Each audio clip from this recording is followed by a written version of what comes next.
What's going on, lads and lasses? Welcome back to 100% Mag. So in today's video I'm going to be covering a lot of Newcastle United news since I've last uploaded. Of course, there's talk about a new staff appointment in Newcastle United in the hierarchy. There is also talk of Lloyd Kelly as well, an update on Lloyd Kelly, an update on Tosin, and an update on Mamardashvilli as well from Valencia. So there's plenty to get into in this video. So we're going to start off with talking about, of course, the staff appointment.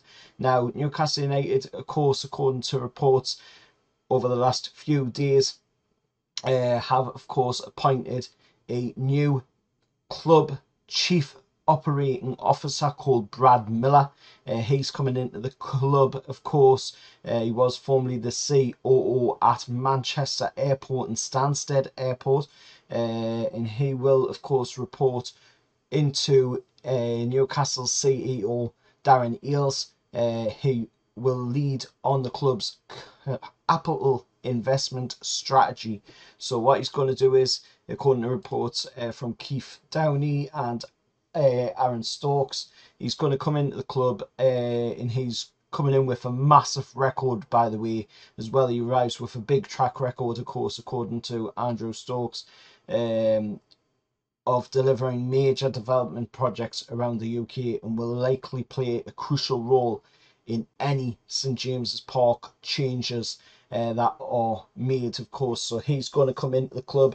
He's going to be doing all of that stuff. He's going to be working on all of the operating things like stadium changes, training ground changes, loads of different stuff like that. So he's coming into the club, and he's already been appointed by Newcastle United as the chief operating officer. So that's big news moving forward. That'll help with, on that side of things.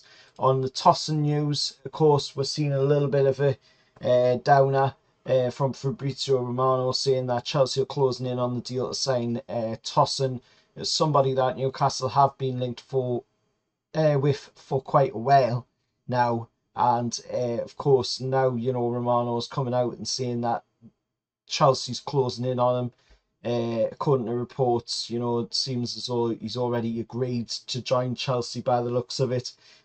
So his loss at the end of the day, we've said this many times, and I've said this many times, over the previous seasons since these owners came in.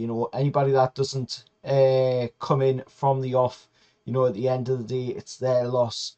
We're not the ones losing out here.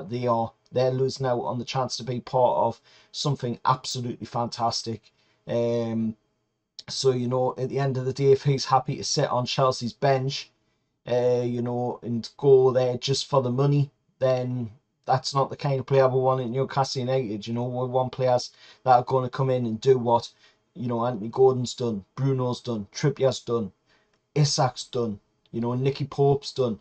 All the players that have been brought in, so far have done what has been asked of them. They have played for the shirt. They've put the club first, not their careers first. And that is something, that, we need to be looking at players with that mentality. And that takes me, kindly on to reports that Lloyd Kelly, somebody that, Eddie Howe signed when he was at Bournemouth, he was the man that brought Lloyd Kelly to Bournemouth. And now reports are saying, that Lloyd Kelly is prepared to complete his Newcastle deal in the next weeks, according to Romano, working on formal details of the free transfer.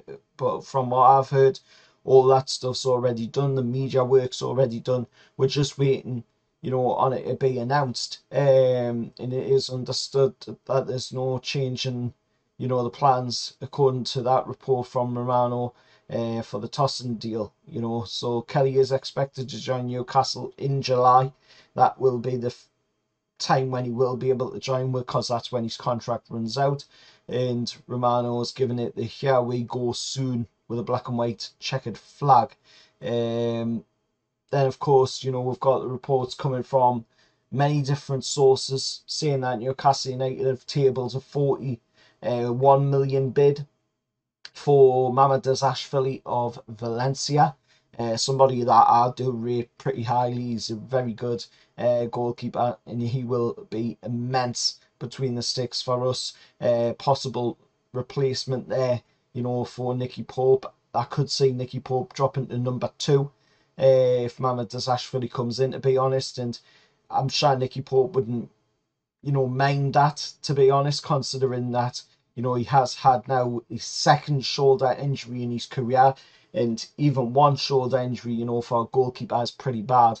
So him having 2, obviously, he'll know himself that he'll have to be very careful with it. So I can't see, why we are targeting a goalkeeper, why we are looking at bringing in somebody, to take over that number 1 role. And Nicky Pope's not getting any younger neither. He is edging towards the back end of them 30s, so it is about time that we do try and bring in somebody, younger. Mamardashvili a much younger goalkeeper, so he will be with for quite a while. He could be our, Edison, Alsan, if you will, Buffon at Juve. He could be that kind of goalkeeper for Newcastle United, where he's with the club for quite a while, but it's looking promising on the Mamardashvilli one. We still haven't heard anything, obviously, from the club side of things, but it is looking very promising on that deal, and I do hope we, do agree that deal and do get the lad to join Newcastle United. He's wanting to join as well. He's willing to join Newcastle United. He said it himself. We're just waiting on the fee to be agreed. And from the rumours, Newcastle's tabled a 41 million bid according to reports going around online at the moment. There's also been, of course, images circulating around of Newcastle United's kits. Of course, with kit launch coming up, of course, on Friday. That will be when the kit will be out on the Friday. So that'll be an interesting one to see, of course, when that comes out, what will happen. Of course, how much the kit will be, what the kit looks like as well, because we're still only going off of what we've seen from the images, and from the images it does look pretty good, I've got to say. It looks, sort of like the 02-03 shirt during the Bobby era in Newcastle United. It does look a lot like that. It looks a lot like the NTL version of Newcastle United shirt during the 02-03 campaign. And of course, there's been loads of other images as well circulating around about pre-match shirts. I don't know if this is legit or not, if this is actually going to be a pre-match, warm-up shirt, what have you.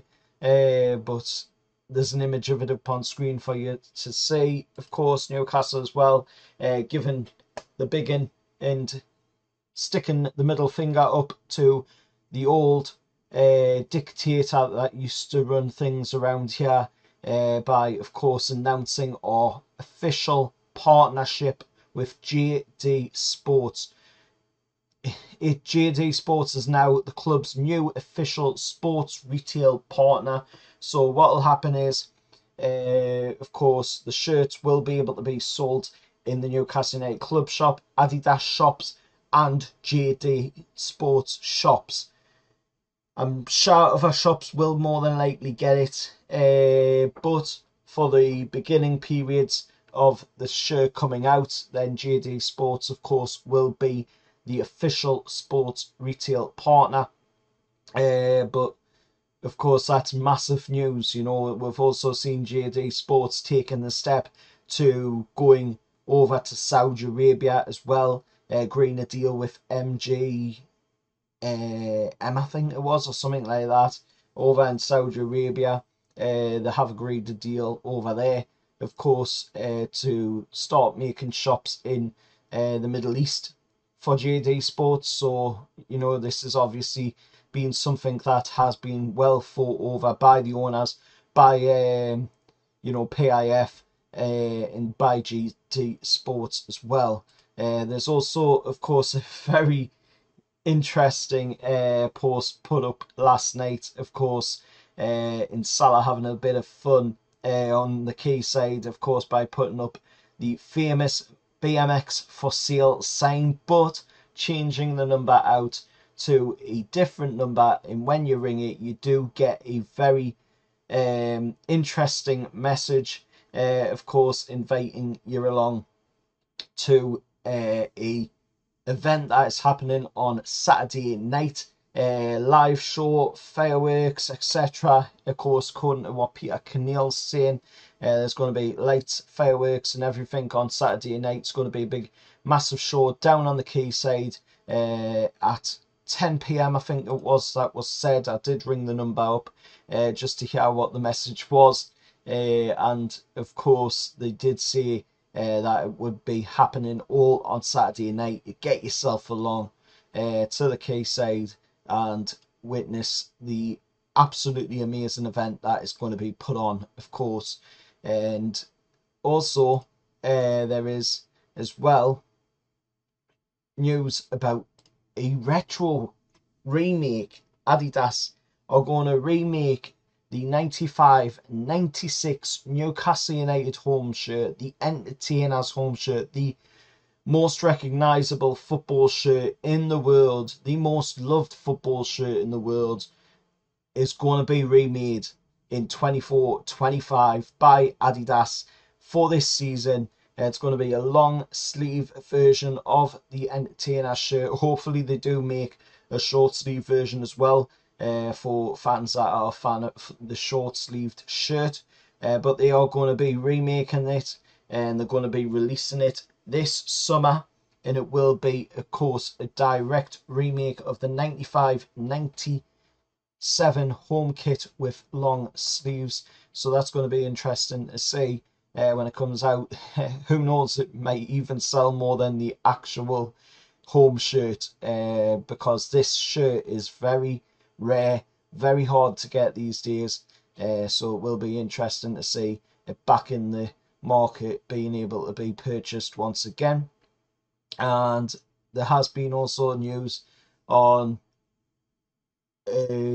incident happening with the Premier League, of course, which I will cover in a different video because I want to talk about that one in a bit more detail. But it is, of course, to do with Man City and, of course, going down some legal action against the Premier League. But I will, like I say, cover that in another video. I want to put a bit more detail into that one. But let us know your thoughts anyway down in the comments below. As always, remember, hit like, share, subscribe to the channel. Hopefully you have enjoyed this video. If you have, then you know what to do. Hit that like because it really does help to support the channel. And if you do want to support the channel financially, then there is many options. Of course, there's a super thanks option where you can put any amount in that you want. None are taken for granted, but all are appreciated. And of course, there is also the merch shop as well, where you can go and buy some merch. There's some football prints on there to buy, of course. And then, you know, there's the other ways of supporting the channel as well by hitting that subscribe, which is completely free, but does massively help the channel as well. Until next time, I'll see you all later, and however lads.